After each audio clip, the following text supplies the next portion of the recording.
எல்லாருக்கும் வணக்கங்க. மகர ராசியில் பிறந்தவங்களுக்கு 2026 வருடத்தில் கோட்சார ரீதியாக வரக்கூடிய கிரக அமைப்புகள் மகர ராசியில் பிறந்த நண்பர்களுடைய வாழ்க்கையிலையும் வாழ்வாதாரத்திலையும் எந்த மாதிரியான மாற்றங்களை ஏற்படுத்த போகுதுன்றதை பற்றி தானுங்க ஆதாரபூர்வமாக வேதகால முறையில் துல்லியமாக இந்த பதிவில் நம்ம பார்க்க போகிறோம். மாத பலனாக இருக்கட்டும், வருட பலன்களாக இருக்கட்டும், கோட்சார பலன்கள் யார் வேணாலும் சொல்லலாம். ஆனால் சொல்கிற பலனில் ஆதாரம் இருக்கணும். முடிஞ்ச அளவுக்கு உங்களுக்கு ஆதாரபூர்வமாக இந்த பலன் சொல்லணுன்ற எண்ணத்தில் தானுங்க இந்த மாதிரி ஒரு ஏற்பாடு செய்திருக்கிறேனுங்க. 2026 வருடம் பிறக்கப்படக்கூடியது கார்த்திகை நட்சத்திரம்னு சொல்லக்கூடிய காளிகாம்பல் அவதரித்த நட்சத்திரம். கார்த்திகை நட்சத்திரம் 4வது பாதத்தில் ரிஷப ராசியில் 39 டிகிரியில் சரியாக கன்னியா லக்னத்தில் தானுங்க 2026 வருடம் பிறக்கப்படுது. அப்போது இந்த மகர ராசியில் பிறந்தவங்களுக்கு 2026 வருடம் எப்படி இருக்கும்? மகர ராசியாதிபதினு சொல்லக்கூடிய கிரகம் சனி பகவான். அப்போ மகர ராசியாதிபதி மகர ராசிக்கு 3வது பாவகன் சொல்லக்கூடிய குரு பகவானுடைய ஆதிக்கத்தில், அதாவது தனகாரகன் மேலே தனஸ்தானாதிபதி போகிற நேரத்தில் தான் 2026 வருடம் பிறக்கப்பட்டிருக்கு. தனகாரகன்னா குரு பகவான் எல்லாருக்கும், மகர ராசிக்காரங்களுக்கு மட்டும் கிடையாது, 12 ராசிக்காரங்களுக்கும் தனகாரகன்னா குரு பகவான். மகர ராசியில் பிறந்தவங்களுக்கு தனஸ்தானாதிபதி யாருன்னு கேட்டிங்கன்னா சனி பகவான் தான். அப்போது தனகாரகன் மேலே தனஸ்தானாதிபதி வர நேரம், அப்போ அந்த நேரத்தில் தான் நமக்கு 2026 வருடம் பிறக்கப்படுது. 2026 வருடத்தில் கோட்சார ரீதியாக நிறைய மாற்றங்கள் வரப்போகுதுங்க. அதில் மாற்று கருத்து கிடையாது. முதல்ல மகர ராசியில் பிறந்தவங்களுக்கு 6வது பாவகத்தில் தனகாரகன் இருக்கார். 6க்குடைய கிரகம் ருணரோக சத்துருஸ்தானாதிபதினு சொல்லுவாங்க, 6வது பாவகத்துக்கு அதிபதி. அப்போது 6க்குடைய கிரகம் 12வது பாவகத்தில் இருக்கார். புதனும் குருவும் கிரக பரிவர்த்தனை இந்த 2026 வருடத்துடைய தொடக்கத்தில் ஏற்பட்டிருக்கு. அப்போது குரு பகவான் யாருன்னா அயன சுகஸ்தானாதிபதி, 12க்குடைய கிரகம், அதாவது விரயஸ்தானாதிபதினு சொல்லலாம். புதன் யாருன்னு கேட்டிங்கன்னா ருணரோக சத்துருஸ்தானாதிபதி. உடலில் இருக்கக்கூடிய, அதாவது உடல் ரீதியாக இருக்கக்கூடிய தொல்லைகள் சரியாகிறதுக்கு உண்டான அனுகூலத்தை இந்த பிரபஞ்சம் தரக்கூடியது 2026 வருடம். மகர ராசியில் பிறந்தவங்க 5 வயசுலேருந்து 50 வயசு வரைக்கும் உள்ளவங்க, உடல் ரீதியாக தொல்லைகள் இருக்குதுங்க அப்படின்னா 60 வயசு 70 வயசு கணக்கு இல்லையா சார்? பொதுவாகவே மகர ராசியில் பிறந்த ஆணுக்கும் சரி பெண்ணுக்கும் சரி உடல் ரீதியாக தொல்லைகள் இருக்குது, பார்க்காத வைத்தியம் இல்லைங்க, போகாத கோயில் குளம் இல்லைங்க, இது வரைக்கும் எங்களுக்கு நல்லது நடக்கலைங்க அப்படின்னா 6வது பாவகத்துக்கு அதிபதியும் 12வது பாவகத்துக்கு அதிபதியும் கிரக பரிவர்த்தனைகள் செய்து கொண்டு பார்வை பரிவர்த்தனைகள் இருக்கிறதுனால உடல் ரீதியாக இருக்கக்கூடிய தொல்லைகள் சரியாகிறதுக்கான பாதையை இந்த பிரபஞ்சம் கொடுத்துரும். அப்போது 2026 வருடம் உடல் ஆரோக்கியம் நல்லா இருக்கும், மன அழுத்தம் நீங்கும். 2வது முக்கியமான விஷயம் என்னன்னா உங்கள் மேலே இருக்கக்கூடிய பகைகள் நீங்கும்.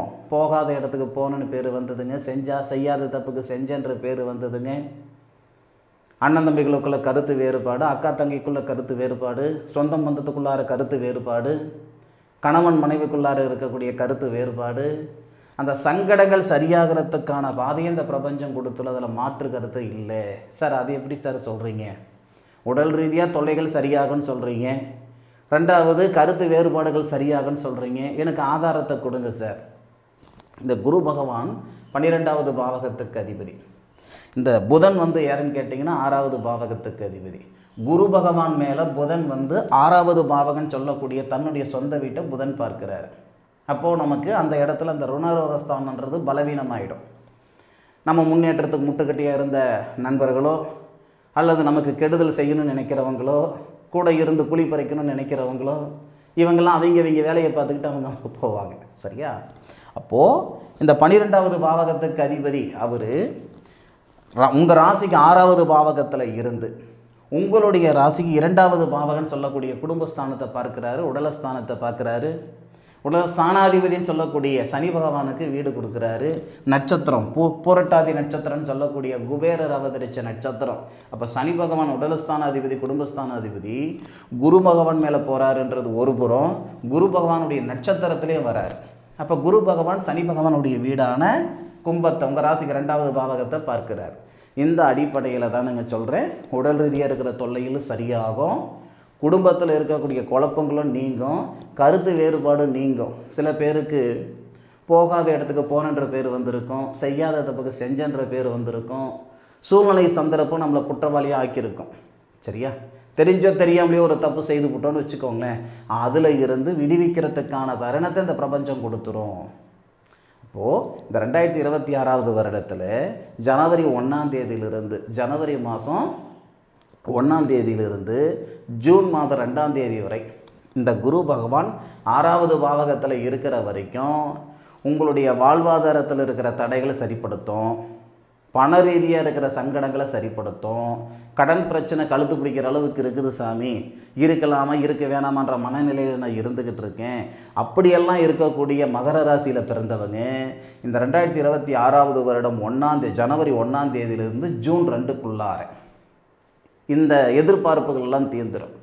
மனசால் அப்படின்னா எதிர்பார்ப்புகள் இருக்கதானங்க செய்யுது, ஒவ்வொருத்தருக்கும் ஒவ்வொரு விதமான எதிர்பார்ப்பு இருக்கதானே செய்யுது. இந்த பிரபஞ்சம் எல்லா நேரத்துலேயுமா சாதகமான பலன் கொடுத்துரும்? இல்லை, ஒவ்வொருத்தருக்கும் ஒவ்வொரு நேரத்தில் தான் சாதகமான பலன் தரும். மகர ராசியில் பிறந்தவங்களுக்கு இந்த 2026வது வருடம் நல்ல அனுகூலங்களை கொடுக்கும். சரி, இப்போது ஜூன் 2ஆம் தேதி வரைக்கும் குரு பகவான் 6வது பாவகத்தில் இருக்கார். ஜூன் 2க்கு மேற்கொண்டு உங்கள் ராசிக்கு 7வது பாவகத்துக்கு வந்துடுறார். அப்போது சந்திரன் மேலே குரு வரார், சந்திரமங்கல யோகம்னு சொல்லலாம். இதில் இன்னொரு விஷயம் சொல்லிடுறேனுங்க, இந்த வருடத்துடைய தொடக்கத்தில் குருவும் செவ்வாவும் பார்வை பரிவர்த்தனை, குருமங்கல யோகம்னு சொல்லுவாங்க. மகர ராசியில் பிறந்தவங்க குழந்தை பாக்கியம் இல்லைங்க, நாங்கள் ஒரு 10 வருஷம் ஆகுது கல்யாணம் ஆகிட்டு, ஒரு 7-8 வருஷமாக கடுமையாக நாங்கள் முயற்சி பண்ணிக்கிட்டு இருக்கோம், பார்க்காத வைத்தியம் இல்லை, போகாத கோயில் குளம் இல்லை, கேட்காத ஜோசியம் இல்லை, பண்ணாத பரிகாரங்கள் இல்லை, இது வரைக்கும் எங்களுக்கு நல்லது நடக்கலை சாமி அப்படின்னா 100% 2026வது வருடம் தொடக்கத்திலேயே குழந்தை பாக்கியத்தில் இருக்கிற சங்கடங்கள் சரியாகும். சரி, இதுக்கு என்ன சார் ஆதாரம்? மகர ராசிக்கு 5வது பாவகத்துக்கு அதிபதி 1 2 3 1 2 3 4 5 இந்த இடத்துக்கு அதிபதி சுக்கிரன். அதாவது புத்திரஸ்தானாதிபதி மகர ராசியில் பிறந்தவங்களுக்கு புத்திரஸ்தானாதிபதி, குழந்தை ஸ்தானாதிபதினா சுக்கிர பகவான், குழந்தை காரகர் புத்திர காரகர்னா குரு. அப்போது புத்திரஸ்தானாதிபதி குரு பகவானுடைய ஆதிக்கத்தில் இருக்க, தன்னுடைய சொந்த வீட்டில் தன்னுடைய சொந்த நட்சத்திரத்தில் இருக்க குரு பகவானுடைய பார்வை, புத்திரஸ்தானாதிபதியை புத்திர காரகன் பார்ப்பது, இதனால் குழந்தை பாக்கியத்தில் இருக்கிற தடைகள் நீங்கும். இதில் மாற்று கருத்து இல்லை. அதே மாதிரி இந்த சுக்கிரன் மகர ராசியில் பிறந்தவங்களுக்கு யாருன்னு கேட்டிங்கன்னா தொழில் ஸ்தானாதிபதி அவர் தானுங்க, 10வது பாவகத்துக்கு அதிபதி. 1 2 3 4 5 6 7 8 9 10 10 கிரகம் சுக்கிரன் தான். அப்போது தொழில் ஸ்தானாதிபதியும் குரு பார்க்கிறாரு, லாபஸ்தானாதிபதி செவ்வாவையும் குரு பார்க்கிறாரு. அப்போது தொழில், அதாவது நீங்கள் தனித்து செய்யணும் அப்படின்ற எண்ணங்கள் உங்களுக்கு இருந்தால், சுய தொழில் செய்யணுன்ற எண்ணங்கள் உங்களுக்கு இருந்தால் ஜனவரி 1ஆம் தேதியிலிருந்து ஜூன் மாதம் 2 தேதிக்குள்ளார செஞ்சுக்கோங்க. சார் இது சாத்திகமா சார்? சாத்திகம் இல்லைன்னு நினைக்கிறது தான் ஒரு சிலர் சாதிச்சிருக்காங்க. இன்றைக்கி சாதிச்சிருக்கிறவங்களோ இல்லை சம்பாரிச்சிருக்கிறவங்களோ ஒசந்த இடத்துல, நாம் ஒசந்து பார்க்குற இடத்துல இருக்கிறவங்க, ஒரு 10,000 பேருக்கு 20,000 பேருக்கு வேலை கொடுக்கக்கூடிய இடத்துல இருக்கிறவங்க எல்லாருக்கும் இந்த பிரபஞ்சம் ஒரு வாய்ப்பு கொடுத்துருக்குங்க, ஒரு சந்தர்ப்பம் கொடுத்ததுனால தான் அவங்க சாதிக்கிறது. சம்பாதிக்கிறதுன்றது எல்லா நேரத்திலும் எல்லாரும் செய்கிறதுங்க, அது வேற. சாதிக்கிறது அப்படி கிடையாது, ஒரு சில நேரத்தில் ஒரு சிலரால் தான் சாதிக்க முடியும். இது சாதிக்கிறதுக்கு உண்டான நேரம். மகர ராசியில் பிறந்தவங்க சாதிக்கிறதுக்கு உண்டான நேரம். சுய தொழில் தொடங்கணும்னு நினைக்கிறீங்களா? யாருக்கிட்டையும் யோசனை கேட்காதீங்க. 2026வது வருடம் ஜனவரி மாதம் 1ஆம் தேதியிலிருந்து உங்களுடைய ஜாதக ரீதியாக தொழில் ஸ்தானாதிபதியுடைய நாள் வரும் இல்லையா? ஏன்னா உங்கள் ஜாதக ரீதியாக லக்னத்துலேருந்து எடுத்துக்கிடுங்க, நம்ம ராசிலேருந்து தான் பலன் சொல்லிகிட்டு இருக்கேன், லக்னத்துலேருந்து எடுத்துக்கிடுங்க. அப்போ தொழில் ஸ்தானாதிபதியுடைய நாள் எந்த நாளோ, தொழில் ஸ்தானாதிபதி ஓரை எந்த ஓரையோ அந்த ஓரையில் நீங்கள் தொடங்குங்க, நிச்சயமாக நல்லது நடக்கும். இல்லை மாற்று கருத்து கிடையாது. லாபஸ்தானாதிபதி இது நிறைய பேர் சொந்த வீட்டில் இருந்து, அதாவது பூர்வீக வீட்டில் இருந்து இடமாற்றங்கள் செஞ்சுக்கிட முடியலைங்க, இல்லை நான் ஒரு 20 வருஷத்துக்கு முன்னாடி வீடு கட்டினேன், அந்த வீடு மறுபடியும் புதுப்பிக்கணும்னு நினைக்கிறேன், புதுப்பிக்க முடியல, இல்லை வீடு வாசல் வாங்கிட்டேனுங்க கிரகப்பிரவேசம் செஞ்சுக்கிட முடியல, கட்டிட்டேனுங்க அரையும் குறையமாக நிற்கிது. அப்போ அந்த மனையில் இருக்கக்கூடிய சங்கடங்கள் சரியாகிறதுக்கான நேரமும் இதுதானுங்க. இதுக்கு ஆதாரம் என்னன்னு கேட்டிங்கன்னா, மகர ராசிக்கு 4வது பாவகத்துக்கு அதிபதினு சொல்லக்கூடிய கிரகம் செவ்வாய். அந்த செவ்வாய் குரு பகவானுடைய வீட்டில், குரு பகவான் மேலே போயிட்டு குரு பகவானுடைய பார்வையில் வர்றாரு, குருமங்கள யோகம். சரியா? அப்போது அதை விட இந்த சூரிய பகவானும் புதனும் சேர்ந்து புதனாதித்ய யோகம். அப்போ குருமங்கள யோகம் ஏற்படுது, சூரிய மங்கள யோகம் ஏற்படுது, புதன் ஆதித்ய யோகம் ஏற்படுது. இது எல்லாமே குருவுடைய தொடர்பில். அந்த வகையில் மகர ராசியில் பிறந்தவங்களுக்கு இந்த காலகட்டம் பொற்காலமாக இருக்கும். ஜூன் 2க்குள்ளாரவே நிறைய நண்பர்களுக்கு மாறுதல் ஏற்படுத்தியிருக்கும். ஜூன் 2க்கு மேற்கொண்டு குரு பகவான் பயிற்சி அடைகிறார். குரு பகவான் பயிற்சி அடைகிறார்னா அதுக்கு முன்னாடியே இந்த குரு பகவான் என்ன பண்ணுறாரு, தொழில் ஸ்தானத்தையும் பார்க்கிறாரு, தொழில் ஸ்தானாதிபதியும் பார்க்கிறார். சரியா? லாபஸ்தானத்தையும் பார்க்க போகிறார். ஜூன் 2ல் இருந்து லாபஸ்தானத்தையும் பார்க்கிறார். தொழில் நல்ல விதமாக இருக்கும். தொழிலில் 4 காசு சம்பாதிக்கிறதுக்கும் சாதிக்கிறதுக்கும் வாய்ப்புகளை ஏற்படுத்தக்கூடிய வருடம் இந்த 2026. சரியா? ஜூன் 2ஆம் தேதி குரு மாறுறாருன்னு வச்சுக்கோங்க. உங்கள் ராசிக்கு 7வது பாவகத்தில் குரு பகவான் உச்சம் அடைகிறாரு. அப்போ உங்களுடைய ராசியை டைரெக்டாக பார்க்குறாரு. அந்த நேரத்தில் வெளிநாடு தொடர்புள்ள வேலைகள் சேரும். தீராத கடன் இருக்குதுங்க, 2 கோடி ரூபாய் கடன் இருக்குதுங்க, மாதத்துக்கு 2 லட்சம் ரூபாய் வட்டி கட்டிகிட்டு இருக்கிறேன்னுங்க. 1 ரூபாய் வட்டி போட்டாலும் 2 லட்சம் ரூபாய். அப்போது அந்த பிரச்சனை சரியாக ஆகுமா அப்படின்னா 2026ல் ஜூன் மாதம் 2 தேதிக்கு மேற்கொண்டு குரு பகவான் பயிற்சி ஆகக்கூடிய காலகட்டத்தில் தீராத கடன் பிரச்சனை தீரப்போகுது.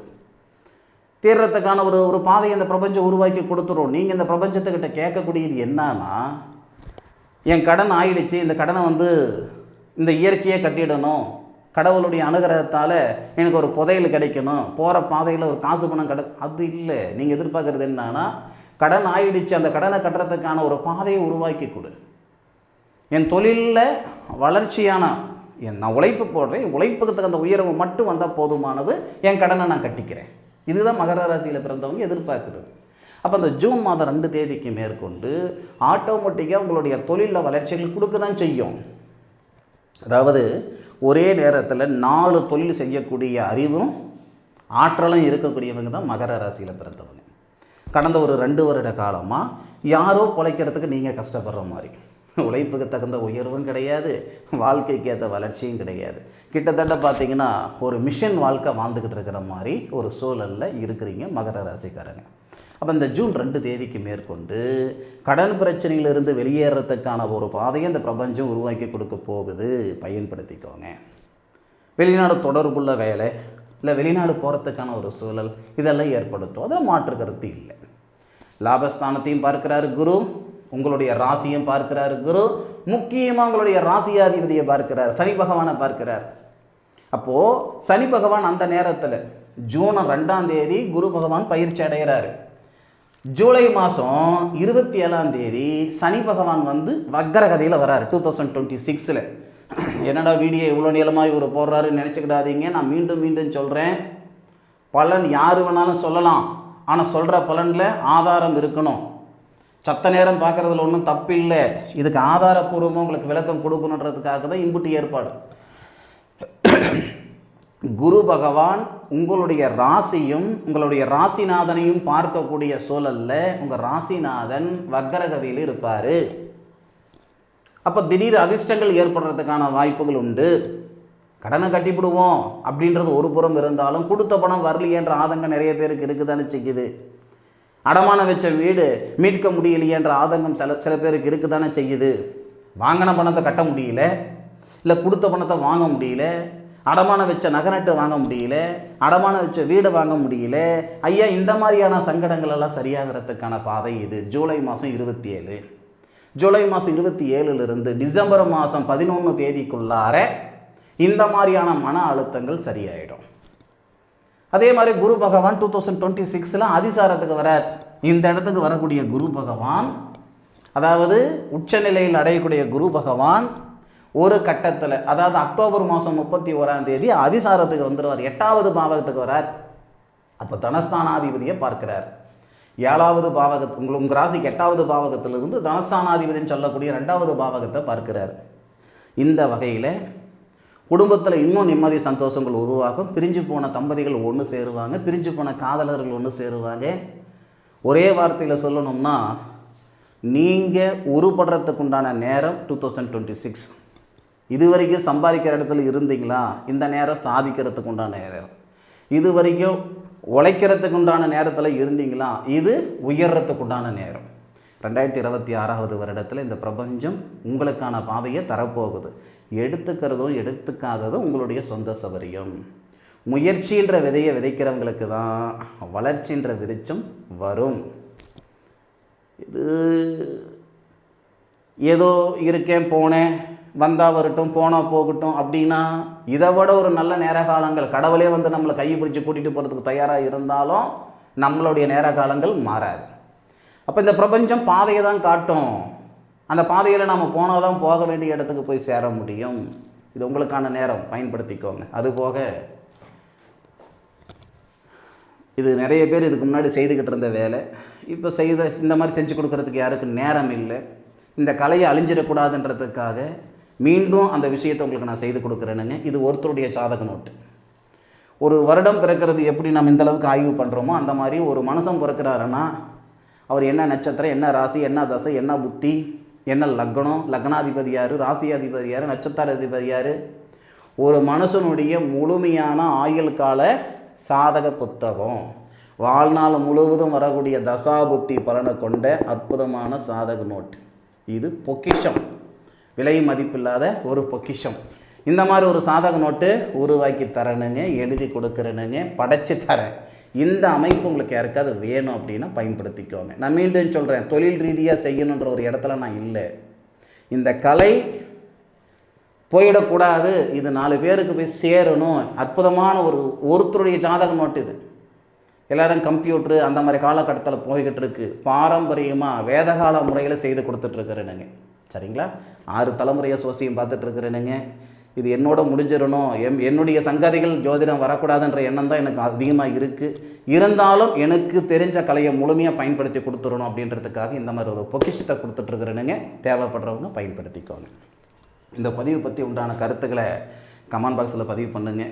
மீண்டும் அடுத்த ஒரு அற்புதமான தருணத்தில் மகர ராசியில் பிறந்த உங்களை சந்திக்கும் வரை உங்களிடமிருந்து விடைபெறுவது உங்கள் வீட்டு ஜோதிட நண்பனான மா. காளிதாஸ் மணிகண்டன். திருச்சிற்றம்பலம். வாழ்க வையகம், வாழ்க வளமுடன்.